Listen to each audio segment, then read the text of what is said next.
L'eau n'avait jamais commencé à couler, et pourtant, la baignoire où je me trouve, dans le coin de la pièce, était déjà pleine. Peut-être que la nuit est tombée, ou peut-être pas. Aucune fenêtre pour laisser entrevoir un quelconque rayon de soleil. Juste une lumière tamisée, venant probablement d'une ampoule sur le point de rendre l'âme, n'envahit pas vraiment toute la pièce en se reflétant platement dans l'eau, comme si ses mouvements et ses vaguelettes, si tant est qu'il y en ait, ne l'influencent pas. Dans cette eau, ni chaude ni froide, je ne me sens pas nu, sans pour autant avoir la sensation de porter quoi que ce soit sur moi. Plusieurs dizaines de minutes se passent sans que rien ne me vienne à l'esprit. Rien. Même pas la raison pour laquelle je suis dans cette baignoire. Je ne me lave pas, je ne me détends pas, en vérité je ne bouge quasiment pas. Et puis je la vois elle qui est assise là, sur le rebord de la baignoire dans l'angle de la pièce, les jambes trempant dans l'eau, le dos le long du mur et la tête légèrement baissée vers l'avant, comme étant attirée par les quelques centimètres d'abysse au-dessus desquels elle semblait régner. Tout semble naturel, comme si elle était là depuis le début, et peut-être était-ce le cas. Je m'avance vers elle, d'un bout à l'autre de la baignoire où j'y passerai quelques minutes. Des minutes lentes.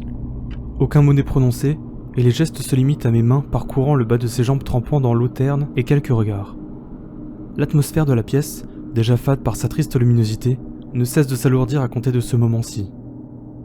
Plus je la regarde, plus son regard devient sinistre et fou, et plus je me sens oppressé, comme si mon cœur s'arrêtait petit à petit, seconde après seconde.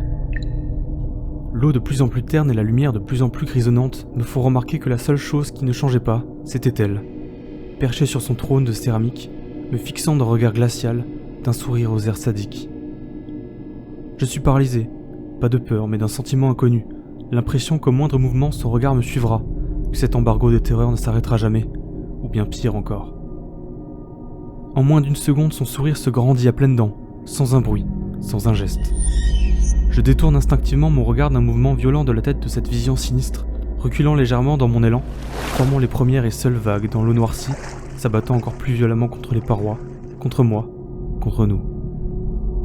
Sans gradation, l'éclairage diminue gravement à tel point qu'il n'y avait plus que le centre de la pièce éclairé d'un jaune triste et pâle tirant vers le gris, alors que tout le reste de la pièce tendait vers les ténèbres plus on s'approchait des murs. Je me retourne alors doucement de nouveau vers là où elle se tenait. Elle n'était plus là. Je n'y voyais plus rien, mais ses jambes n'étaient plus dans l'eau. Je n'y voyais que de l'obscurité. Mais en relevant encore davantage mes yeux, je découvre un amas d'obscurité plus dense encore. Un amas de ténèbres. Plus que ça, ces ténèbres ont un regard et un sourire. Très vite, tout me paraît évident. Je me recule pour accéder au rebord de la baignoire, m'aide de mes bras pour me sortir de l'eau et m'assois, les jambes encore dans l'eau. Mon dernier regard vers les ténèbres ne m'effraie plus. Je prends une brève inspiration et me jette en arrière.